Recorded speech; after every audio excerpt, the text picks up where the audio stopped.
Assalamualaikum warahmatullahi wabarakatuh. Salam sejahtera bagi kita semua. Kami dari kelompok 6 beranggotakan Arif Purnomaji, Mila Fadila Nelvania, Novi Dayanti, Nofrenti Yosefin Boru Perangin-Angin, dan Sandrio Rensus Alfriando. Dalam kesempatan kali ini kita akan membahas materi pertemuan ke-14, yaitu akuntansi penerimaan migas dalam sistem akuntansi transaksi khusus atau SATK. Nah, yang pertama kita akan bahas adalah penerimaan migas dalam APBN. Nah, dasar hukum PMK penerimaan migas yaitu PMK nomor 61 garis miring PMK 02 tahun 2020, PMK nomor 178 tahun 2015, dan PMK nomor 119 tahun 2019. Nah, apa sih sebenarnya PNBP Migas? PNBP Migas adalah PNBP yang dikelola oleh Bendahara Umum Negara yang meliputi PNBP dari sumber daya alam minyak dan gas bumi dan PNBP dari minyak dan gas bumi lainnya. Nah, PNBP Migas ini terbagi atas dua, PNBP SDA Migas yang berasal dari hasil eksploitasi sumber daya alam minyak dan gas bumi, serta PNBP gas migas lainnya, yaitu terkait dengan kegiatan usaha hulu minyak dan gas bumi. Nah, apa yang kita ketahui tentang penerimaan migas? Pada dasarnya penerimaan migas ini berasal dari kegiatan hulu migas, sehingga pada dasarnya negara akan menerima dua pendapatan, yaitu PPh migas dan PNBP migas. Nah, PNBP SDA migas ini terbagi jadi dua, yaitu pendapatan minyak bumi yang berasal dari eksploitasi sumber daya minyak bumi. Nah, baik yang dikelola Pertamina maupun non Pertamina. Yang kedua, pendapatan gas bumi yang tentu saja dari hasil eksploitasi gas bumi yang seperti LPG maupun LNG. Nah, untuk pendapatan migas lainnya terdiri atas pendapatan minyak mentah DMO. Nah, DMO di sini Domestic Market Obligation, kewajiban penyerahan bagian kontraktor berupa minyak dan atau gas bumi. Nah, yang kedua, pendapatan denda, bunga, dan penalti terkait kegiatan usaha hulu migas dan pendapatan lainnya. Nah, bisa dilihat pada tabel berikut adalah PNBP SDA migas dan migas tahun 2018 tahun 2019 yang terjadi penurunan. Nah, untuk outlook atau migas APBN 2020 sudah diatur pada Perpres nomor 54 tahun 2020 seperti berikut. Nah, yang kedua, faktor yang mempengaruhi penerimaan hulu migas meliputi lifting, ICP, course, dan cost recovery. Nah, dari hal tersebut hanya cost recovery yang bukan asumsi dasar makro. Mengapa? Karena nilai dari cost recovery ini tidak bisa diprediksi secara gamblang sehingga tidak masuk dalam asumsi makro. Nah, berikut adalah indikator makro dari outlook dan APBN 2020 yang sudah diatur dalam Perpres nomor 54. Nah, apa sih sebenarnya pengaruhnya faktor-faktor tersebut? Nah, sensitivitas ICP setiap $1 per barrel berpengaruh terhadap penerimaan negara sebesar 3,5 triliun. Sedangkan perubahan kurs setiap Rp100 akan berdampak pada penerimaan negara sebesar 0,7 triliun.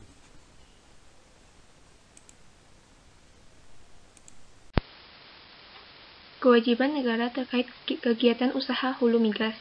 Yang pertama, utang pihak ketiga migas DMOV, utang pihak ketiga migas reimbursement PPN, utang pihak ketiga migas underlifting kontraktor, utang pihak ketiga migas fee kegiatan usaha hulu migas, dan yang terakhir, utang pihak ketiga migas kewajiban lainnya.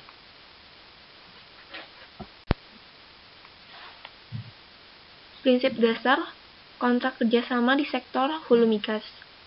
Kontrak kerjasama pola kontrak bagi hasil PSC atau Production Sharing Contract yang melibatkan pemerintah dan kontraktor, yang mana kontraktor kontrak kerjasama menyediakan seluruh dana dan menanggung segala risiko. Lalu manajemen operasi dikendalikan oleh SKK Migas, dan kepemilikan sumber daya alam migas tetap di tangan pemerintah hingga titik penyerahan ke pembeli. Selanjutnya, PSC Cost Recovery versus PSC Gross Split. Skema baru kontrak migas. Investasi hulu migas memasuki babak baru seiring terbitnya Peraturan Menteri energi dan sumber daya mineral mengenai kontrak bagi hasil gross split. Melalui skema baru ini, modal serta risiko sepenuhnya ditanggung oleh kontraktor dan tak ada pergantian biaya oleh negara seperti dalam skema Production Sharing Contract atau PSC. Perbedaan PSC dan gross split. Pada PSC, pemerintah menanggung risiko aktivitas produksi atau cost recovery.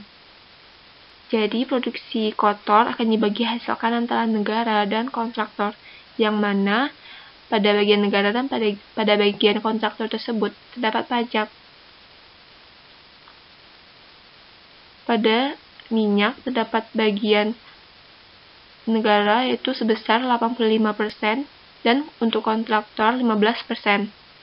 Pada gas terdapat bagian negara sebesar 70%, dan bagi kontraktor terdapat bagian gas yaitu 30%.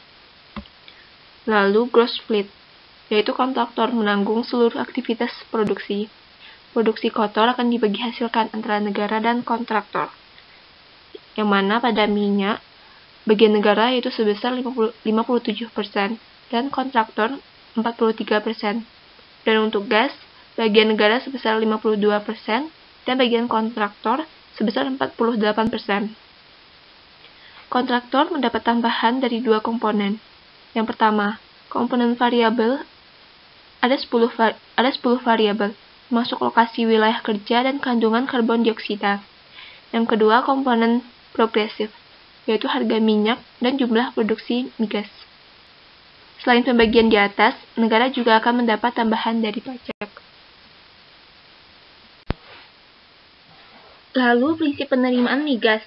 Yang pertama PSC, yang kedua bagi hasil, yang ketiga DMO, dan yang keempat assume and discharge.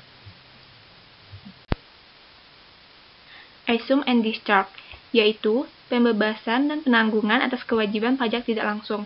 Jika kontraktor kontrak kerjasama berhasil menemukan cadangan migas yang komersil atau memenuhi aspek kelayakan ekonomi, mereka berhak assume and discharge, yaitu PPN atau PPNBM di-reimburse, PBB migas dan pajak daerah ditanggung, maka pemerintah mengalokasikan dana dari hasil penjualan lifting migas bagian negara yang ditampung di rekening migas untuk membayar kewajiban ke sektor hulu migas ini.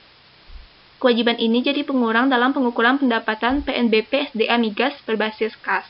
Akhirnya, pengakuan pendapatan PNBP SDA migas yang berbasis kas menggunakan azas neto, karena hak negara dikurangi terlebih dahulu dengan kewajiban pemerintah sektor hulu migas dalam rangka pelaksanaan prinsip assume and discharge. Faktor-faktor yang mempengaruhi penerimaan migas. Yang pertama lifting, yaitu produksi migas yang siap dijual. Yang kedua ICP, yaitu harga rata-rata minyak mentah Indonesia di pasar internasional. Yang ketiga kurs, seperti yang kita tahu, yaitu nilai tukar. Yang terakhir cost recovery, seperti pengembalian biaya operasional. Lifting dan cost recovery perlu dikelola bersama oleh Satuan Kerja Khusus Migas dan kontraktor kerjasama. Faktor-faktor ini menghasilkan penerimaan migas bruto yang hasilnya masuk ke rekening migas. Untuk menghasilkan penerimaan migas neto yang merupakan APBN, harus mengkreditkan kewajiban kontraktual antara lain PBB, PPN, PDRT, dan fee kegiatan usaha. Hal ini dikelola oleh Direktorat Jenderal Anggaran. Dalam slide ini akan dijabarkan mengenai perhitungannya, yang di dalamnya antara lain penerimaan migas profit sharing contract atau PSC, dan domestic market obligation atau DMO. Perhitungan PSC dibagi menjadi dua, yaitu tradisional dan gross profit. Untuk lebih jelasnya, mari kita ke slide berikutnya. Yang pertama, contoh perhitungan product sharing contract atau PSC metode tradisional. Di soal diketahui rasio bagi hasil pemerintah sama dengan 72% banding 28%. Kurs 1 US dollar sama dengan Rp14.200. Di soal juga diketahui variabel A yaitu gross revenue sama dengan Rp15.400.000 US dollar. Variabel B first trans petroleum sama dengan Rp3.080.000 US dollar. Variabel C cost recovery Rp6.500.000 US dollar. Variabel F, kewajiban pemerintah sektor migas ekuivalen 29.300 juta rupiah. Ditanya variabel D, E, dan G. Rumus variabel D yaitu variabel A dikurang variabel B dikurang variabel C. Rumus variabel E yaitu government share sama dengan 72% dikali variabel B ditambah 72% dikali variabel D. Rumus variabel G yaitu PNB PSDA migas sama dengan variabel E dikurang variabel F. Perhitungannya variabel D sama dengan 15.400.000 US dollar dikurang 3.080.000 US dollar dikurang 6.500.000 US dollar, hasilnya 5.820.000 US dollar. Variabel E masih dalam US dollar sama dengan 0,72 dikali 3.080.000 ditambah 0,72 dikali 5.820.000 sama dengan 6.408.000 US dollar. Variabel G dalam rupiah yaitu 6.408.000 dikali kursnya yaitu 14.200 dikurang 29.300 juta sama dengan 90.993.600 juta dikurang 29.300 juta, hasilnya 61.693.600.000 rupiah. Mari kita bahas yang kedua, contoh perhitungan PSC atau Product Sharing Contract yang metode gross profit. Soal yang sama seperti yang metode tradisional, namun yang berbeda ya tentunya rumusnya ya. Rumusnya yaitu yang D, equity to be split, sama dengan variabel A, variabel E, yaitu government share sama dengan A dikali 56%. 56% ini didapatkan dari 72% rasio banding dikurang 28% sama dengan 44%. Hasilnya 100% dikurang 44% sama dengan 56%. Jadi itu. Yang variabel G yaitu PNB PSDA migas sama dengan government share dikurang kewajiban pemerintah sektor migas yaitu 29.300 juta. Karena semuanya udah diketahui, variabel D udah diketahui, variabel E juga udah diketahui, maka variabel G yaitu variabel E dikurang F. Jadi hasilnya 56% dikali 15.400.000 US dollar dikali kursnya 14.200 dikurang 29.300 juta. Sama dengan hasilnya 93.160 juta. Dari sisi PNBP, pemerintah tuh lebih diuntungkan menggunakan PSC gross split karena pendapatan PNBP SDA migas menjadi lebih besar. Namun dari sisi perpajakannya terdapat potensi penurunan pajak dari PPh migas apabila biaya operasional kontrak kerjasama migas tidak dapat ditutupi dengan hasil lifting kontraktor. Nah, sekarang kita masuk ke bagian yang terakhir yaitu contoh perhitungan domestic market obligation. Di sini sudah ada ya contoh soalnya. Diketahui jika nilai lawan yang disajikan dalam laporan annual 2 bulan Agustus 2017 sebesar 12.500.750.000 US dollar. Sementara pendapatan penjualan minyak mentah di MO sebesar 3.435.150 US dollar dan nilai pengiriman minyak mentah bagian negara yang diakui sebagai hak negara dari lifting bumi sebelum memperhitungkan kewajiban adalah sebesar US dollar sebesar 6.665.500.000 US dollar. Nah, hitunglah besaran DMOV yang dibayarkan kepada kontraktor kontrak kerjasama migas pada bulan tersebut dalam US dollar. Nah, nilai lawan itu sama dengan lifting minyak bagian negara ditambah DMO gross. Di sini kita pakai persamaan ya, karena nggak diketahuin ininya.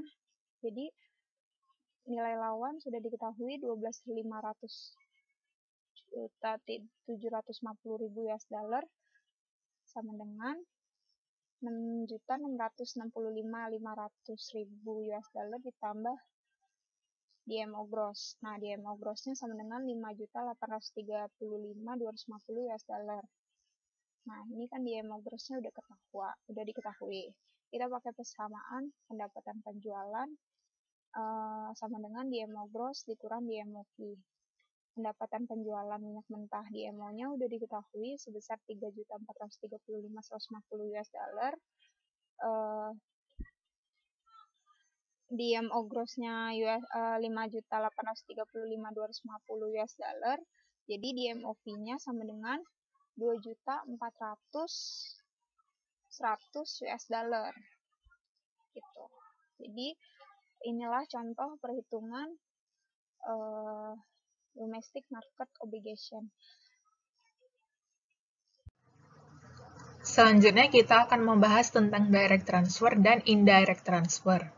Terdapat dua skema dalam proses penerimaan PNBP dari kegiatan hulu migas, yaitu skema pemindah bukuan atau indirect transfer dan skema langsung atau direct transfer.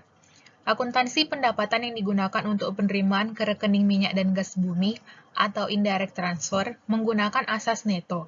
Sedangkan untuk penerimaan yang disetor langsung ke kas negara melalui bank persepsi atau direct transfer menggunakan asas bruto. Skema pemindah bukuan atau indirect transfer. Dalam rangka menampung penerimaan negara dari kegiatan usaha hulu migas yang diterima dalam bentuk valuta asing, telah dibentuk suatu rekening penampungan sementara di Bank Indonesia yang sekarang dikenal sebagai rekening minyak dan gas bumi. Rekening minyak dan gas bumi adalah rekening transitoris, dibentuk karena alasan bisnis proses penerimaan migas yang belum selesai, namun atas bagian negara yang diterima dari hasil kegiatan kontrak kerjasama migas, masih harus memperhitungkan unsur-unsur kewajiban pemerintah yang harus dibayarkan kepada pihak ketiga, sebagaimana diatur dalam kontrak kerjasama dan ketentuan peraturan perundang-undangan. Mengingat kedudukannya sebagai rekening transitoris, maka atas dana yang diterima di rekening minyak dan gas bumi, harus dilakukan pemindah bukuan. Pemindah bukuan dana dari rekening minyak dan gas bumi merupakan bentuk pengeluaran dana dari rekening minyak dan gas bumi ke tiga pihak. Yang pertama, ke rekening kas umum negara, untuk diakui sebagai pendapatan, yaitu pemindah bukuan atas dana setoran bagian negara yang earning prosesnya telah selesai dan atau telah memperhitungkan pembayaran-pembayaran kewajiban pemerintah. Kedua, ke rekening penerima manfaat atau beneficiary, sebagai pembayaran kewajiban pemerintah sesuai dengan kontrak kerjasama dan ketentuan peraturan perundang-undangan. Yang ketiga, pengeluaran lain-lain dari rekening minyak dan gas bumi, yaitu pemindah bukuan atas dana rekening minyak dan gas bumi ke rekening para pihak atas dana salah transfer, pembayaran kembali kewajiban pemerintah yang diretur, dan pengeluaran yang bersifat koreksi pembukuan. Dana saldo rekening minyak dan gas bumi pada setiap akhir bulan dan atau pada saat dilakukan pemindah bukuan dan atau pada periode pelaporan keuangan perlu dilakukan pencadangan untuk pembayaran kewajiban pemerintah sesuai dengan kontrak kerjasama dan ketentuan peraturan perundang-undangan, serta atas penerimaan negara yang belum dapat diproses pemindah bukuannya karena belum lengkapnya dokumen pendukung sesuai dengan asas neto. Pendapatan yang disetor melalui mekanisme pemindah bukuan dari rekening minyak dan gas bumi ini adalah pendapatan PNBP SDA Migas yang diukur dengan formula sebagaimana tercantum dalam Modul Petunjuk Teknis Pemindah Bukuan dalam rangka proses pengakuan dan pengukuran PNBP Migas dalam PMK 124 tahun 2016. Berikut adalah formula perhitungan pemindah bukuan. Secara umum, pengukuran besaran PNBP SDA Migas yang akan dipindah bukukan ke rekening kas umum negara menggunakan formula perhitungan sebagai berikut. Yang pertama, formula perhitungan untuk PNBP SDA minyak bumi. yaitu PNBP SDA minyak bumi sama dengan saldo penerimaan SDA minyak bumi dikurang cadangan pembayaran kewajiban pemerintah. Yang kedua, formula perhitungan PNBP SDA untuk gas bumi, yaitu PNBP SDA gas bumi sama dengan saldo penerimaan SDA gas bumi dikurang cadangan pembayaran kewajiban pemerintah. Skema direct transfer. Skema ini adalah skema yang menerima PNBP negara dari kegiatan usaha hulu migas, baik dalam rupiah maupun valuta asing, secara langsung ke rekening kas umum negara melalui bank persepsi. Direct transfer tidak melakukan pencadangan seperti skema indirect transfer, karena direct transfer menggunakan asas bruto. Sebaliknya, perhitungan neto untuk kewajiban hulu migas seperti PBB, PPN, underlifting KKKS, fee kegiatan usaha hulu migas, dan pajak daerah akan dilakukan pada akhir tahun. Pendapatan yang disetor langsung ke kas negara pada bank persepsi ini adalah pendapatan minyak bumi, pendapatan minyak mentah DMO, dan PNBP migas lainnya. Ketiga jenis pendapatan tersebut diakui sebesar nilai nominal rupiah atau ekuivalen rupiah yang masuk ke kas negara pada bank persepsi. Jurnal standar. Yang pertama, ada jurnal pengakuan pendapatan LO. Jurnal buku besar akuralnya yaitu piutang jangka pendek dan migas ada di posisi debit, sedangkan pendapatan LO migas ada di posisi kredit. Yang kedua, jurnal setoran langsung ke RKUN. Jurnal di buku besar akuralnya yaitu DDEL pada piutang jangka pendek migas. Untuk buku besar kasnya yaitu DDEL pada pendapatan LRA migas. Yang ketiga, jurnal pemindah bukuan dari rekening migas ke RKUN. Untuk buku besar akuralnya tidak dilakukan penjurnalan. Untuk buku besar kas, jurnalnya yaitu DDEL pada pendapatan LRA migas. Yang keempat, jurnal pengakuan beban reimbursement PPN. Untuk jurnal buku besar akuralnya yaitu beban pihak ketiga migas reimbursement PPN pada utang pihak ketiga migas reimbursement PPN. Yang kelima, jurnal pengakuan beban domestic market obligation fee. Jurnal di buku besar akuralnya yaitu beban pihak ketiga migas DMO fee pada utang pihak ketiga migas DMO fee. Yang keenam, jurnal pengakuan beban fee kegiatan usaha hulu migas. Untuk buku besar akural, jurnalnya yaitu beban pihak ketiga migas fee kegiatan usaha hulu migas pada utang pihak ketiga migas fee kegiatan usaha hulu migas. Yang ketujuh, jurnal pengakuan beban PDRD. Jurnal di buku besar akuralnya yaitu beban pihak ketiga migas PDRD pada utang pihak ketiga migas PDRD. Yang kedelapan, jurnal pengakuan beban PBB tahun anggaran berjalan. Jurnal di buku besar akuralnya yaitu pendapatan migas LO pada utang pihak ketiga migas PBB migas. Yang kesembilan, jurnal pengakuan beban PBB tahun anggaran lalu. Jurnal di buku besar akuralnya yaitu koreksi lain-lain pada utang pihak ketiga migas PBB migas. Yang 10, jurnal pendapatan yang ditangguhkan atau saldo pada rekening migas yang belum ada data pendukung peruntukannya. Jurnal di buku besar akuralnya yaitu DDEL pada pendapatan yang ditangguhkan. 11. Jurnal atas dana yang salah setor ke rekening migas.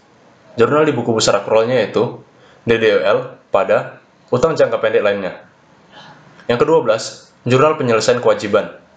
Jurnal di buku besar akuralnya yaitu utang pihak ketiga migas pada DDEL.